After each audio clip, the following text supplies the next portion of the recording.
Oi, pessoal! Estamos aqui na nossa primeira aula da unidade 2, né? Hoje nós vamos conhecer os conteúdos que serão abordados ao longo dessa unidade e já dar entrada no nosso conteúdo novo. Eu sei que vocês observaram que na nossa unidade 1 nós falamos sobre algumas propriedades da matéria, né? Abordamos o que é matéria, vocês viram que é tudo que possui massa e ocupa um lugar no espaço. Falamos de algumas das grandezas físicas que são necessárias na química. Você conheceu o que é massa, o que é volume, qual a importância da conversão de unidades. Falamos sobre densidade, lembra lá? Densidade é igual a massa dividido pelo volume. E muitos outros conteúdos que foram fundamentais na introdução, galerinha, dessa disciplina que vai vir. Se você for observar, a gente veio lá da alquimia na nossa primeira aula, falamos a origem da química, né? Que ela surgiu ali, assim como muitas outras ciências. Viemos para o conceito de átomo, lembram lá? A teoria atômica de Dalton, onde ele baseou-se lá em Demócrito, Demócrito lá, e ele falou, foi a primeira pesquisa realmente científica que fez uma definição do que é o átomo. E aí a gente foi vendo o conceito de moléculas, foi trabalhando e evoluindo os nossos conhecimentos.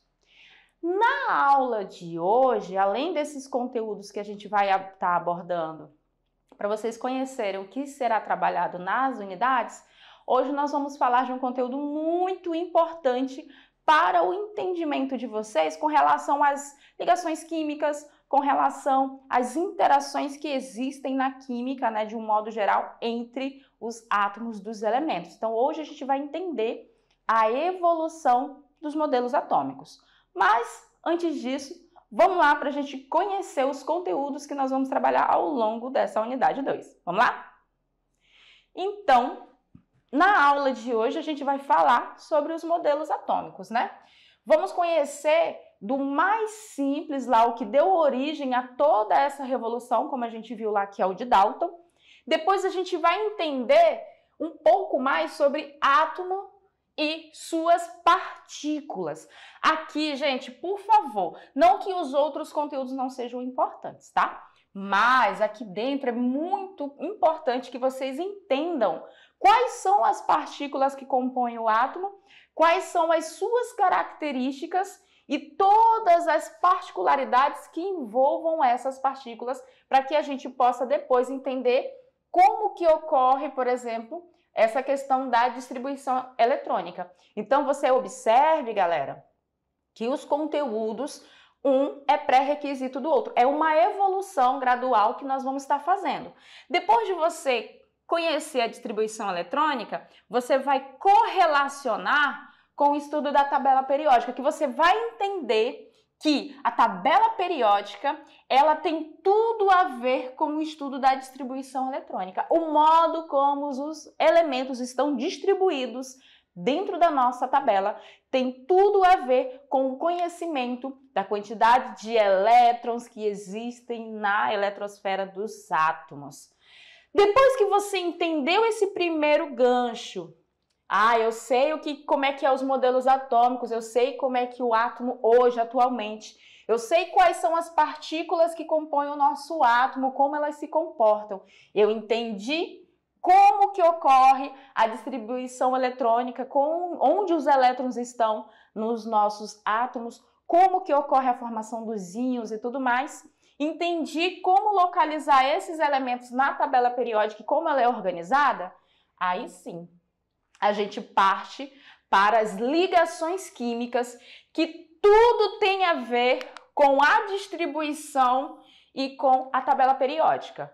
E aí você não vai ter dúvida quando você for fazer uma ligação e determinar, por exemplo, se ela é covalente ou se ela é iônica. Se você souber dominar tabela periódica, você vai entender que pela posição de um elemento você consegue definir se ele tem mais propício a fazer ligação iônica ou se ele está mais propício a fazer ligação covalente. E aí, dentro das ligações covalentes, nós vamos falar de algumas particularidades que envolvem essa ligação. ok? Então, eu fiz um pequeno resumo para vocês do que nós vamos trabalhar na nossa unidade. Lembrando que lá na unidade 3, a gente vai dar continuidade em ligações químicas, fechando com as ligações metálicas. Então, vamos lá para a nossa aula de número 17. Evolução dos modelos atômicos. Aí a gente tem o modelo do Dalton, sou super fã do Dalton.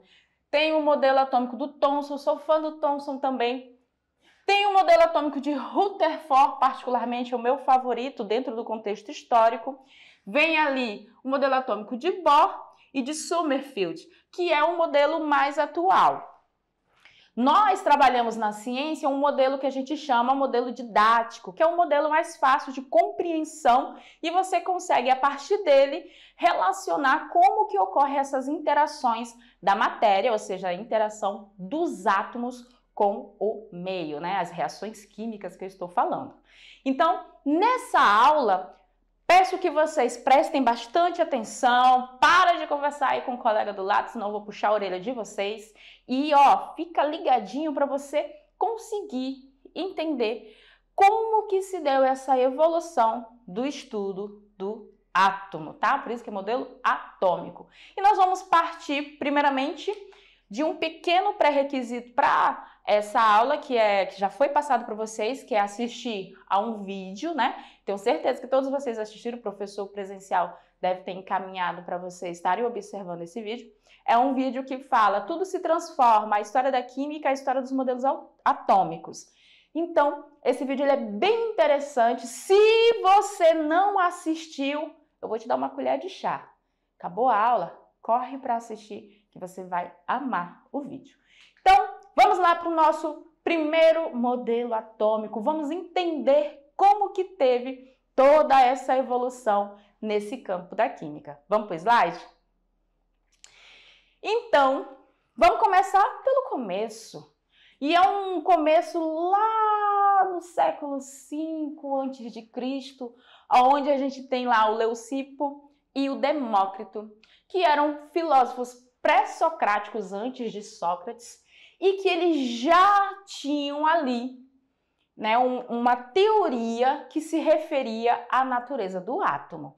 Nesse ponto aqui, galera, eles já tinham na mente deles, ó, século 6 e 5 antes de Cristo. Eles já tinham em sua mente que o universo, não só a Terra, o universo era constituído por partículas indivisíveis, a qual foi denominada de átomo, que justamente no grego significa isso, indivisível.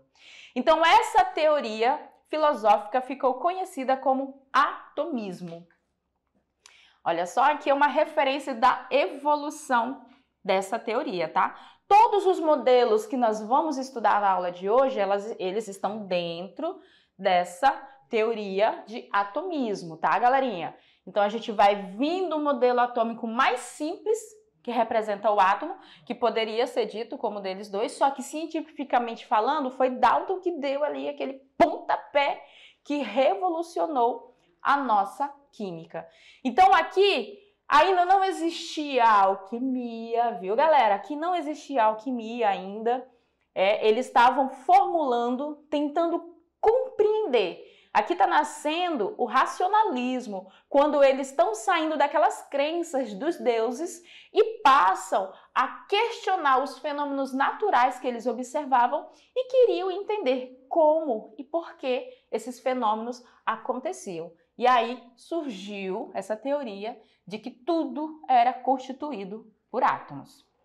Partindo dessa teoria, nós temos aí o nosso querido John Dalton, que em 1808, e isso é um dado que vocês já viram, e ele publicou o quê? Um livro apresentando sua teoria sobre a constituição da matéria. Volta, o que é matéria, galera? Tudo que existe no universo é matéria. E aí nós temos o estudo de porções de matérias, que são, no caso aí, vai variar de uma área para outra, mas tudo é matéria. Se tudo é matéria e o átomo constitui a matéria, nós temos base que, para entender a matéria eu tenho que entender o átomo. Então, Dalton ele propôs que essa matéria que compõe tudo era formada por partículas distintas, que eram denominadas átomos. Aqui ele recapitulou a ideia lá dos nossos pré-socráticos. A matéria era descontínua, pois entre os átomos havia, os átomos que a constituíam, havia espaços vazios. Olha que interessante, naquela época já se tinha uma ideia que entre um átomo e outro que constituía a matéria, existia espaços vazios. Então, a matéria descontínua, galerinha, significa que ela não é uma grudada na outra sem espaço nenhum, contínua, rígida, como, por exemplo, uma parede. A parede, por si só, a gente tem essa ideia de que ela é rígida. Se eu der um soco aqui, eu vou machucar minha mão. Porém, microscopicamente falando, essa parede ela tem bastante espaços vazios. É louco, né? Bastante espaços vazios entre os átomos e os elementos, as substâncias que compõem ela. Então, nessa época, Dalton já tinha essa noção da descontinuidade, da matéria. Olha que legal! Mas vamos lá, continuando, para a gente ver um pouquinho do resumo das principais teorias, dos principais tópicos dessa teoria de Dalton. Bora lá no slide. Então, aqui, para a gente resumir o modelo atômico dele. Primeiro ponto, toda matéria é formada por átomos. Isso aí já vinha lá dos pré-socráticos. Quem são os átomos? Partículas esféricas, maciça, significa que ela não é oca, não tem espaço vazio, ela é totalmente preenchida por átomo. O átomo ele é consolidado. Indivisíveis e indestrutíveis. Você não poderia construir, criar ou destruir um átomo. Ele diz que existe um tipo de átomo para cada elemento. O elemento ouro é formado por vários átomos de ouro, o elemento hidrogênio por vários átomos de hidrogênio. Então, os átomos de elementos diferentes, eles são diferentes uns dos outros. Enquanto os átomos de um mesmo elemento são iguais entre si. Então, quando a gente fala, por exemplo, os átomos do elemento ouro, todos os átomos que compõem o elemento ouro, eles são iguais em todas as características. Isso no modelo atômico de Dalton. Na próxima aula você vai ver que esse postulado dele não se aplica mais, Nós temos aí situações que não confere com o que ele falava. E aí ele também começou, galerinha, a fazer a representação de alguns elementos químicos e também de algumas substâncias. Então, olha só a representação que ele tinha, por exemplo, para o oxigênio.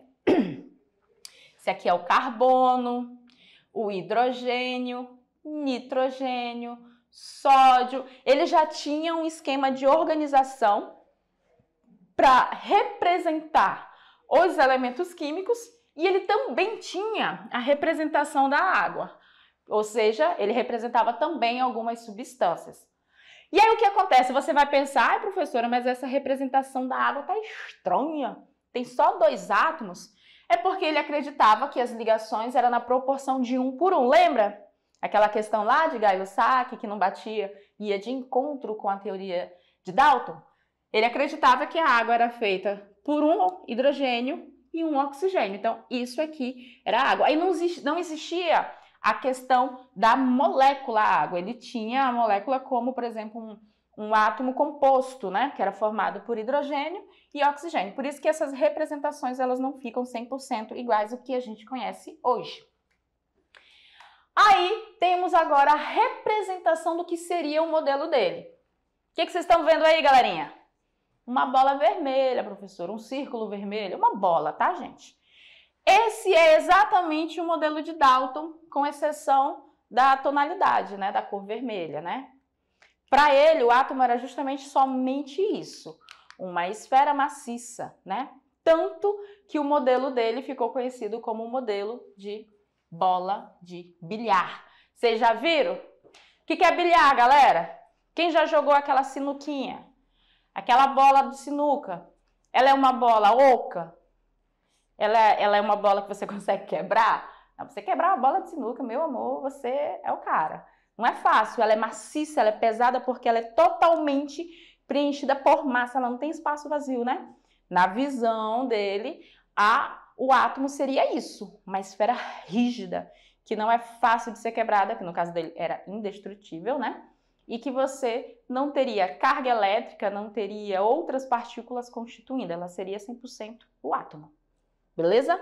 Por isso, modelo de bola de bilhar. Então, modelo de bola de bilhar pertence a quem? John Dalton. Nem pense duas vezes. Falou bola de bilhar, nem pense. Você pode não lembrar os postulados, mas você tem que lembrar que esse modelo pertence a esse cientista. Tranquilo? Vamos continuar na nossa aula. Então, o que nós temos? Lá no modelo dele, voltando no slide, o que aconteceu depois que ele propôs o modelo atômico dele? Aí nós tivemos a questão das discussões entre outros cientistas. Quando você propõe uma ideia nova, seja na sua casa, no seu trabalho, aí na escola, todo mundo aceita? Sempre tem alguém que fala, eu acho que não é assim. E não quer dizer que você esteja 100% errado e a pessoa esteja certa. Mas é normal e graças a Deus que a ciência é assim. O que aconteceu? Os estudos de Dalton contribuíram para que outros cientistas passassem a estudar os processos que ocorrem com a matéria e entender a matéria. Então, a partir dele, como eu falei, ele deu o pontapé inicial, nós tivemos outros cientistas que foram contribuir, né? Foram estudar esse modelo e fazer o quê? Experimentos. A química é uma ciência de natureza experimental. Então, depois de Dalton, nós temos um grande cara que é Thomson. Ele é um físico, ele foi um físico que em 1897 ele ficou trabalhando com os raios catódicos. Catódicos são raios providos de carga. Então, ele concluiu que eles eram parte integrante de toda a espécie de matéria e os denominou elétrons. Olha só, vamos lá. A gente estava que a matéria é toda feita por átomos. E aí, no estudo de Thomson, ele trabalhou com raios que tinham cargas, né, negativas, e ele observou que esses raios, eles constituíam toda a matéria. Oi, quem constitui a matéria, né? O átomo? O elétron? Então, começou-se a discussão de que o átomo não é indivisível. E aí veio a presença das cargas, que até então o átomo também era neutro. Não existia nem carga positiva nem negativa. Para dizer assim, o átomo é neutro, professora. Ele é neutro. Quando as cargas dele, negativa e positiva, são iguais, ele é neutro. Mas na época de Dalton, não existia carga negativa nem positiva. Ele era neutro pela ausência de todas as cargas. Entendeu? Então, aqui, com Thomson, surge os elétrons, que é a base do estudo da química, porque a partir dos elétrons, nós temos as reações químicas, galerinha. Vocês vão ver lá nas reações, nas ligações, para vocês entenderem como ocorrem. Então, vamos lá, continuando na nossa aula. Então, aqui o átomo de Thomson, tá? É uma esfera de carga elétrica positiva, não maciça, incrustada de elétrons negativos. Então, o átomo, na sua essência, né, na sua massa, na sua constituição, ele era totalmente positivo. E na superfície desse átomo existiam várias cargas negativas que eram os elétrons. Essas cargas negativas anulavam as positivas, fazendo com que a carga total do meu átomo, fosse nula. Então aqui o átomo é neutro? É neutro. Porém, ele é neutro porque as cargas positivas e negativas se anulavam, diferente de Dalton, que não existia carga. Então, para ele, seria mais ou menos isso aqui, ó. O átomo, olha que bonitinho, todo positivo, tá vendo? Ele era positivo. E nele estavam grudados aí na sua superfície, em todas as partes, as cargas negativas, que ele chamou de elétron. Por isso que, para o contexto histórico da época e da localidade onde Thomson estava, o modelo dele passou a ser conhecido como de pudim de passa. Então, vamos lá, fixa aí. Bola de bilhar, Dalton. Pudim de passas, Thomson. Por quê? Porque as passas aqui, nesse caso, representam os elétrons, as cargas negativas. E a massa, que é o pudim, é o átomo carregado totalmente com cargas positivas. O fundo é positivo e os elétrons, né, estão na superfície. Tranquilo? Então vamos continuar, vamos falar um pouquinho da história de Thomson. Ele realizou, galerinha, diversos experimentos e confirmou a natureza corpuscular e determinou a razão entre a carga e a massa de tais partículas. Ele recebeu o Prêmio Nobel de Física em 1906 pelo seu trabalho na determinação das propriedades dos elétrons, o que contribuiu muito, galerinha, muito mesmo para o avanço da ciência. E agora nós vamos para o meu queridinho, o modelo atômico de Rutherford. A gente não pode ser tiete assim, né? Mas eu sou de Rutherford, eu gostei muito do estudo da teoria atômica dele, até porque Rutherford ele estava fazendo um estudo com radioatividade, galera. Ele estava fazendo um estudo com radioatividade e a partir do estudo dele, da radioatividade, ele conseguiu... Nossa, é muito 10.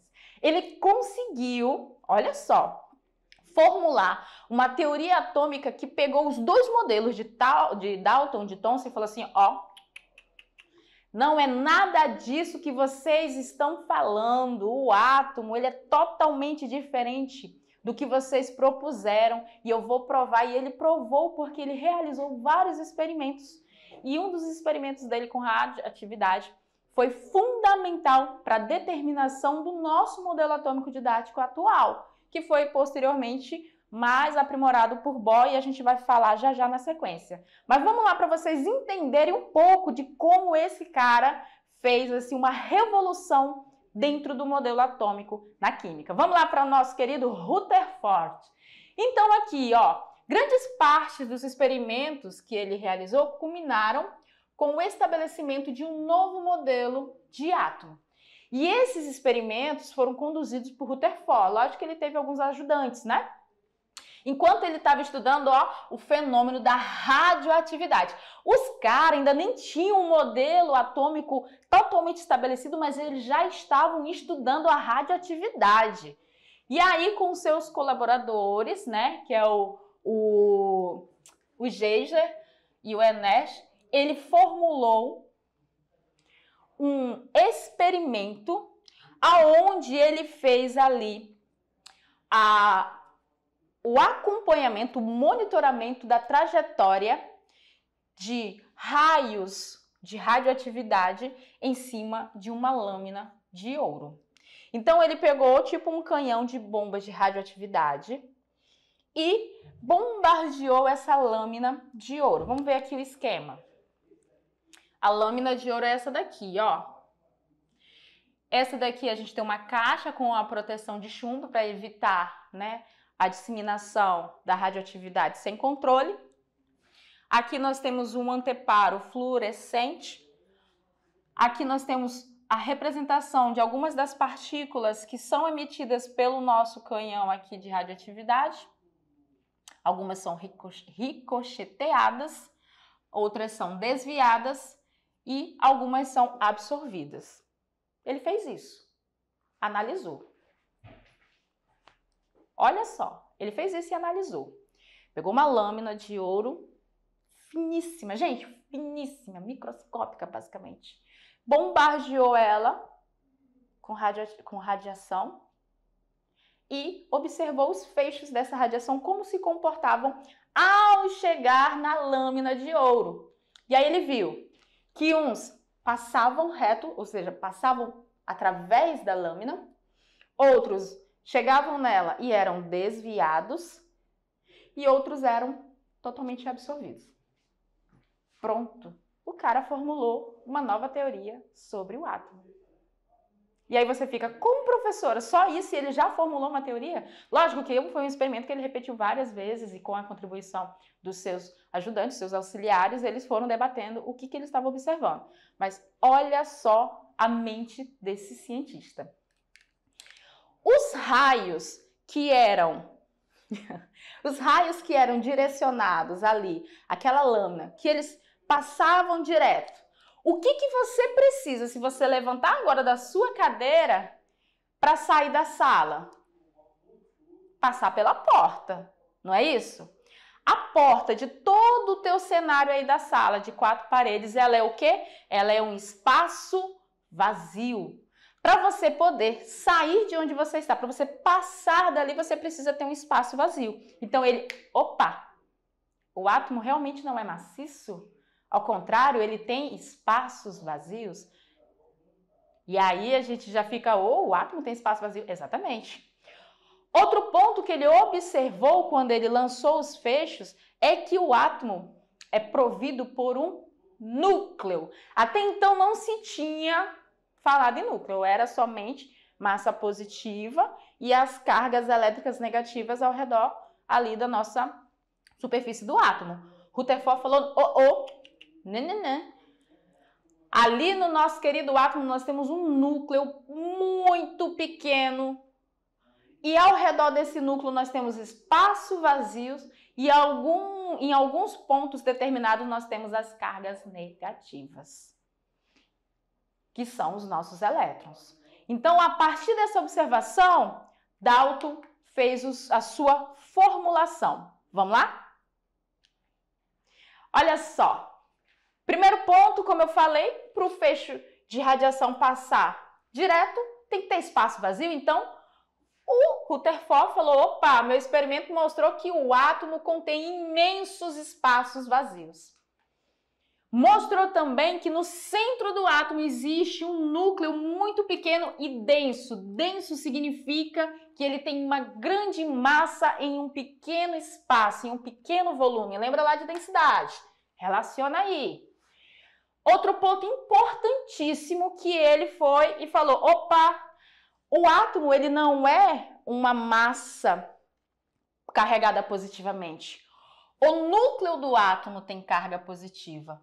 Uma vez que as partículas alfas, que são partículas positivas, e isso vocês vão ver com mais clareza lá nas nossas aulas de radioatividade no segundo ano, e eu espero vocês lá, elas foram o quê? Essas partículas repelidas ao passar perto do núcleo, porque cargas iguais se repelem, galerinha. Então, quando ele observou que tinha ali partículas alfas, que é um tipo de emissão radioativa, que foi repelida, ele falou, opa, naquele ponto ali eu tenho carga positiva.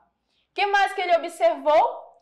Para equilibrar essa carga positiva, existem quem? Os elétrons. Só que diferente de Thomson, os elétrons não estão ali na massa, que seria o núcleo do nosso átomo. Eles estão ao redor do núcleo, orbitando em uma região periférica que foi denominada eletrosfera.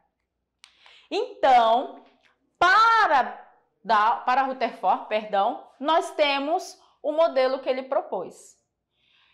O modelo de Dalton marcou a separação quanto às teorias clássicas, abrindo caminho para a compreensão do átomo de uma forma mais moderna, embasadas nos trabalhos de Max e John, e também no modelo planetário de Ernest Rutherford.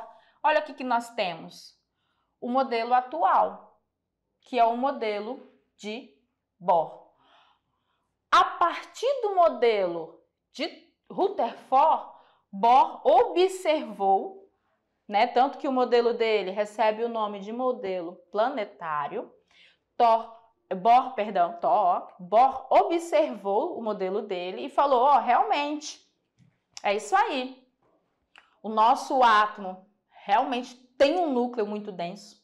Os nossos prótons, que são as cargas positivas, estão localizadas no núcleo, tanto é que essas partículas alfas, quando elas chegam perto, elas são repelidas. Realmente, ao redor do núcleo, nós temos vários pontos com espaços vazios, que são os espaços onde não existem elétrons. Se não existe elétron e o elétron está ao redor, ali não tem nada. E aí veio a questão, pelo modelo atômico de Rutherford, que aí não colou muito, e foi muito bem elaborado por Bohr, que é a questão de como os elétrons flutuavam ali, ficavam ao redor desse núcleo. Não ficou muito claro no modelo de Rutherford, mas naquela época Rutherford propôs o quê? Núcleo do nosso átomo seria o equivalente ao Sol do nosso sistema solar. E os elétrons equivaleriam aos planetas que orbitam ao redor do Sol. Por isso que o modelo dele ficou conhecido como modelo planetário, né? Ou modelo sistema solar em alguns outros lugares, devido a essa característica do seu modelo. Então, aqui nós temos o surgimento da eletrosfera, do núcleo, e aí continua o que o Thomson falou, né? O equilíbrio entre a carga positiva e a carga negativa. O que muda da teoria que nós temos de Rutherford quando a gente vai para Bohr? Os níveis de energia. E é muito importante vocês entenderem essa questão de nível de energia, porque é o que nós vamos abordar lá na nossa distribuição eletrônica e é fundamental para a gente entender todas as interações que ocorrem entre os nossos átomos. Vamos lá para a gente olhar só mais um pouquinho o nosso modelo atômico de Bohr. A gente tinha visto que o modelo de Rutherford tinha um núcleo, né? E aí o núcleo tinha os prótons. Ao redor do núcleo nós tínhamos os elétrons que estavam ali nessa região periférica orbitando. No modelo de Bohr, o que nós temos? Nós temos os prótons lá no nosso núcleo, eles existem, o núcleo existe. Nós temos a eletrosfera, né, que é a órbita onde os nossos elétrons estão girando, e nós temos os níveis de energia. Cada camada dessa é um nível de energia. Nós sabemos que existem aí 7 camadas eletrônicas, né? Então, são 7 níveis de energia. De acordo com a energia do elétron, ele ocupa um nível. Então, os elétrons menos energéticos estão nos níveis mais próximos do núcleo. Por quê? Porque o elétron sendo negativo e o núcleo positivo, eu não preciso de muita energia para que ele se mantenha atraído pelo núcleo por causa da proximidade. Agora, aos elétrons que estão nos níveis, eu estou fazendo essa representação aqui para ficar mais didática, tá, gente? Mas o modelo é esse aqui, tá? Os elétrons que estão nos níveis mais distantes, a gente diz que eles estão nos níveis mais energéticos. Devido a essa distância, a atração entre esse elétron e o núcleo, ela deveria diminuir, certo? Por quê? Porque eles se encontram em distância muito maior do que os que estão aqui na primeira camada. E aí a gente diz que esse elétron aqui, ele está no nível mais energético, o que mantém ele, continua mantendo ele atraído pelo núcleo. Por isso que as nossas ligações químicas ocorrem sempre nos níveis mais longe, né? Nos níveis mais externos, que nós chamamos de camada de valência, que é porque esse elétron, por estar num nível mais distante, é mais fácil ele ser compartilhado ou até mesmo ser, digamos, entre aspas, roubado, retirado daí por outro átomo. Tranquilo? Então, aqui a gente tem o modelo atômico de Rutherford, né? E aqui o modelo atômico de Bohr. A ciência na história. Bom, a gente tem aqui que Rutherford foi um físico, um dos mais importantes das primeiras décadas do século XX. Ele recebeu diversos prêmios, entre eles o Nobel de Química em 1908. Seus trabalhos marcam o rompimento entre os domínios da física e da química por uni-los em busca da compreensão do átomo. Até então, elas realmente eram trabalhadas distintamente. Hoje a gente tem uma separação, digamos assim, em título, mas a química e a física, elas abordam tanto a energia que envolve as reações químicas, como todo o comportamento das partículas, né? E seu legado mais importante foi a definição de um novo modelo para explicar. O modelo atômico de Bohr, né, Niels Bohr, ele baseou-se, o modelo atômico dele, no de Rutherford e propôs os seguintes postulados. Primeiro, O elétron se move em órbitas circulares em torno do núcleo central. Segundo, o átomo está no seu estado fundamental, que nós chamamos de estado mais estável, ou seja, aquele estado onde as cargas estão em equilíbrio. E esse estado ocorre quando todos os seus elétrons estiverem em movimento, né, se movimentando, em seus respectivos níveis de menor energia. Lembra que eu falei que cada elétron, de acordo com a sua energia, ele tem um nível? Se ele se movimenta ali naquele nível sem sair para outro, nós dizemos que esse átomo está no estado fundamental.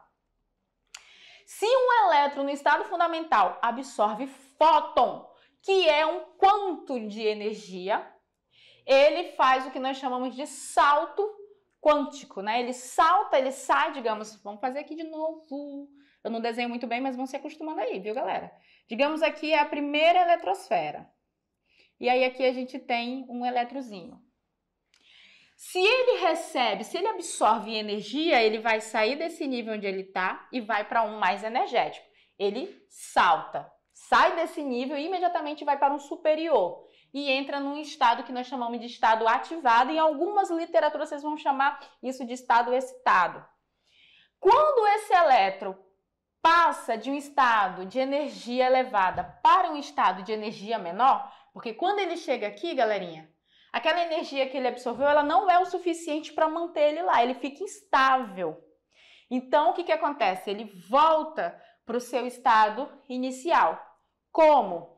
Emitindo certa quantidade de energia radiante sob a forma de um fóton, né, de comprimento de onda específico, ou seja, na forma de luz. Por isso que tem alguns testes de chama, onde a gente consegue identificar qual é o elemento pela coloração da sua chama. Você faz o quê? Você aquece, ou seja, fornece energia para aquele átomo, os elétrons dele vão absorver, vão para o nível mais energético. Quando chega lá, ficam instável, voltam para o seu nível fundamental e liberam essa energia na forma de energia radiante. Seria mais ou menos isso aqui, ó. Ao receber energia, eles vão saltar. Então, tá aqui, a energia foi absorvida. O que acontece? Ele vai para o nível de maior energia. Quando ele chegar lá, ele fica instável, então ele vai liberar essa energia para poder voltar para o seu estado fundamental. E aí a gente tem os testes de chama, e é por isso, galerinha, que existem os fogos de artifício, sabia? Por isso que existe essa diversidade de cores, que de acordo com a composição do material, nós vamos ter uma cor diferente devido a essa propriedade estudada aí pelo nosso querido Bohr. Então, ó, o cobre tem a coloração de chama azul, o estrôncio, coloração vermelha, o potássio, coloração violeta, para vocês terem uma ideia de como a química é top. Aí aqui a gente tem, né, o modelo atômico de Rutherford-Bohr, para você observar as questões de níveis de energia, né? Aqui são os elétrons, aqui são os níveis, lembrando que a gente vai até o nível 7. E falar um pouquinho sobre esse dinamarquês, né, Niels Bohr, que ele também estudou a estrutura dos átomos complexos, a natureza dos raios-x, top demais. Rutherford estava estudando também raio-x, as variações periódicas das propriedades químicas dos elementos e a estrutura do núcleo do átomo. Ele lutou muito contra o uso de armas nucleares, procurando com seu prestígio influenciar os políticos dos Estados Unidos nessa luta, né? E em 1957 ele recebeu o prêmio Átomos para a Paz. E aqui é o nosso modelo atômico mais atual de Summerfield, né? Ele deduziu algumas equações matemáticas que indicavam os níveis, né? Vocês vão trabalhar bastante nas próximas aulas. Os níveis 1 possui apenas uma órbita circular. Então, quando a gente fala nível 1, a gente está falando da primeira camada. E aí ele diz que nessa primeira camada existe apenas um subnível, né? Um subnível de energia. Então, ele tem uma capacidade máxima de elétrons. Ele também fala que no nível 2, ele vai ter quantas órbitas? Ele vai ter uma órbita circular e uma órbita elíptica, né? Nesse caso, nós vamos ter 2 subníveis. Então, o nível 2 tem maior capacidade que o nível 1. E o terceiro nível, assim sucessivamente. Então, esse estudo dele faz com que a gente consiga fazer as nossas distribuições eletrônicas nos níveis, sabendo que dentro desses níveis existem os subníveis, que são o subnível S, P, D e F, que vocês vão entender mais profundamente lá na distribuição eletrônica. Gente, olha, deu até uma canseira, mas não acabou não, viu? Tem revisão e já já atividade. Fica ligado!